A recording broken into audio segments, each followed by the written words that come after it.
The situation around the launch of Fire Emblem Shadows is one of the most unusual I've ever experienced because it's one of the incredibly rare cases where a game actually gets better after several hours. It's a surprisingly deep and strategic game that is held back by a bad and unrepresented tutorial system and early experience. But this is in part because this game is actually a quite innovative blend of multiple genres, such that immediate comparison to popular games of those individual genres ends up being confusing and leaves a negative impression. So today, I would like to look into the early reactions to Fire Emblem Shadows' unexpected release and discuss the reasons for those reactions, and provide evidence that many of these early concerns were mostly speculative and largely unfounded. Fire Emblem Shadows was quietly released for mobile devices on September 25th at 9 AM Japan Standard Time, or the evening of the 24th for American audiences. It seems that this was a well-kept secret up until this point because pretty much everyone was caught off guard, and to say that the initial reaction in English-speaking communities was negative would be an understatement. The game is billed as real-time strategy mixed with social deduction,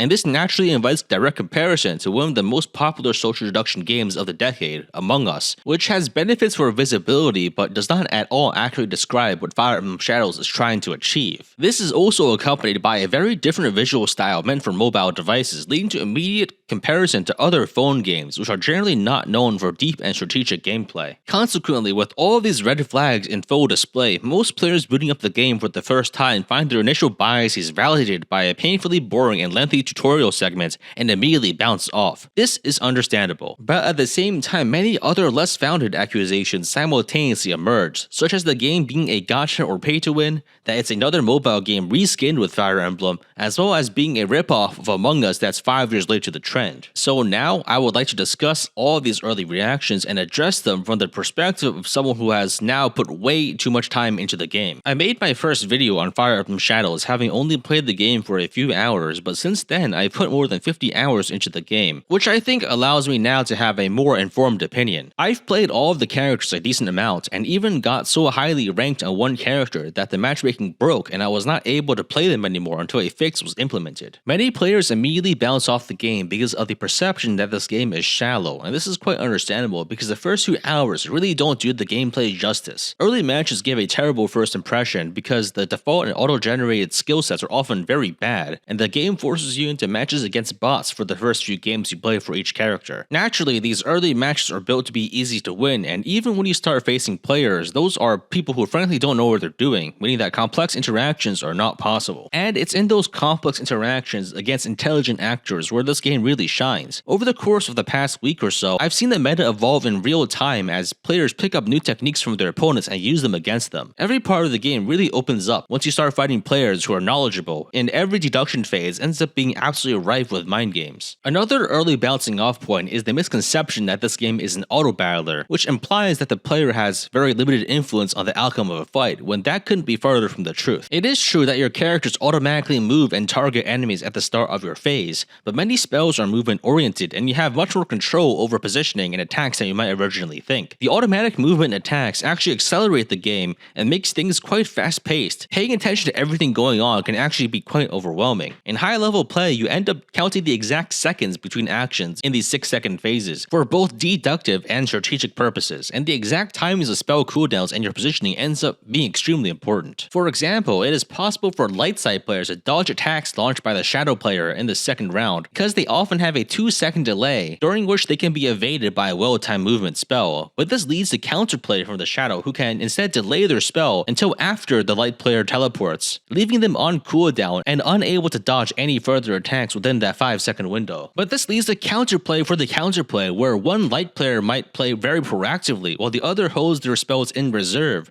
to move their ally out of the way of any attacks that might come, and this goes on and on and on. These sorts of cyclical counters and mind games define a lot of Fire Emblem Shadows' gameplay, which is really quite fascinating to experience, and really isn't something I've seen in other games. The perception that the gameplay is shallow also leads to the implication that the social deduction doesn't end up mattering, but once again, Once you really get into it, it really does matter, and people really put a lot of thought into how they play in order to fool and convince other players. The first round and social deduction phase determines how many lives that the two light players end up having in the second round, ranging from 1 to 3 in total, and depending on how these are distributed, the gameplay dynamics can drastically change. Light players with a lot of lives can attack much more aggressively, knowing they can more effectively trade hits against a shadow player without fear of being knocked out, while those with less lives are forced to play more conservatively as a result. Thus, a shadow player might perhaps want to try to manipulate the first round so that an opponent they have a bad matchup against has fewer lives. And so to do this, the shadow player might try to intentionally frame the other player rather than trying to fool both opponents. This is only one example of how things can play out. There are many other multiple valid strategies, which all lead to extremely different starting situations in the second round. So in my opinion, the deduction phase is extremely important,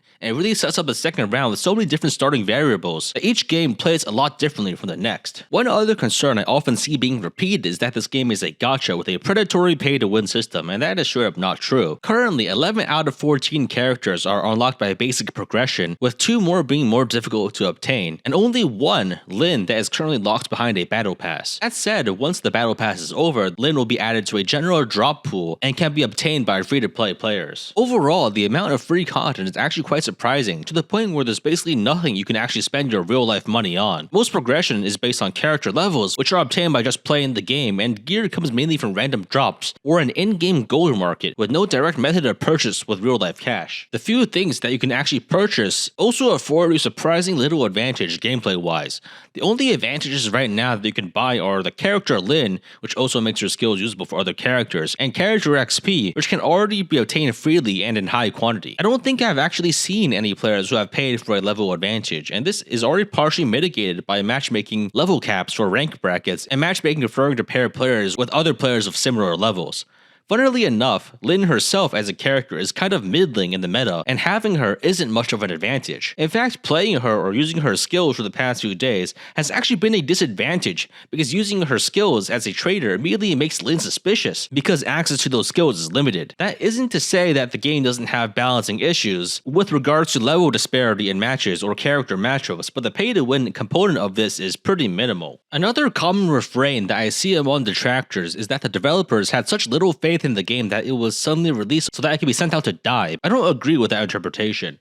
I think the reason for the shadow drop is actually because the game is such a unique blend of genres that the reception would probably be much worse if they let everyone's imagination run wild instead of just letting people get their hands in the game. It's a simple fact that any deduction game released today will be immediately compared to Among Us, but Among Us is primarily known to be a party game where you yell at your friends and not one with deep gameplay mechanics. This comparison automatically makes people think that this is a party game with minimal gameplay mechanics, which really isn't what it is. There actually just isn't a game like this out there at the moment. Fire Emblem Shadows is such a highly experimental game that surface level comparisons only do it a disservice. Instead of Among Us, I would actually compare the social deduction element as being more like diplomacy without communication, which is commonly known as gunboat diplomacy, where you have to read intentions purely based on people's actions and not their words. Next, I would like to discuss whether or not this is a Fire Emblem game, quote unquote.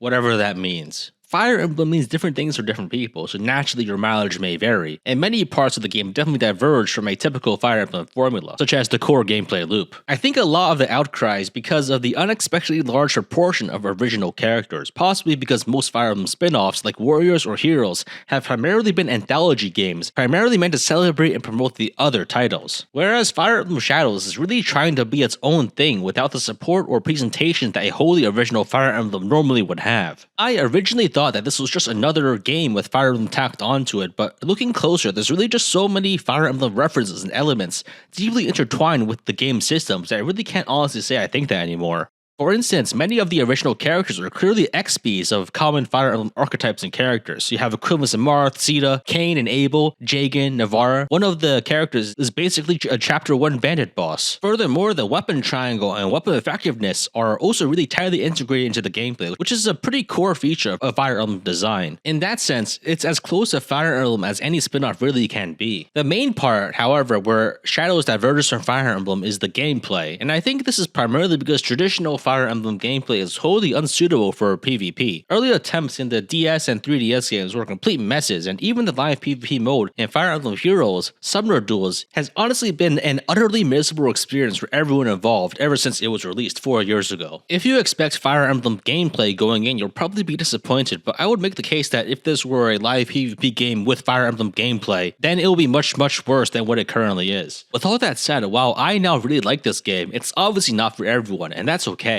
Most Fire Emblem fans probably aren't exactly itching to play a PvP-centric game, but there's really a lot to this game for people who want to get into it. And there's fun to be had even outside of high ranks. For instance, you can even just play with your friends and get full rewards, except of course, ranking in the PvP ladder. Overall, I think Fire Emblem Shadows is a much better game than many people would have you believe, but it's a pretty big deviation from the typical Fire Emblem formula, so obviously it's not for everyone. But for people who are interested in fast-paced mind game PvP, I would like to say that this game is quite mechanically deep and is worth spending your time on. For those who play more casually, it's a fun little diversion where you can just play a short match here or there. But above all, Fire Emblem Shadows is a surprisingly unique game compared to other mobile games on the market. Every now and again, I'll make an effort to try out new phone games, and I'll spend a couple hours just to spend all the premium currency and then quit if I don't vibe with it. Fire Emblem Shadows really is just very different from other games I've seen, and there's a lot of sauce for people who want to get into it. And well, it's free, so if you don't like it, you can just quit. Thanks for watching, and I hope you can give the game another chance if my or other prior coverage has dissuaded you from trying it. See ya.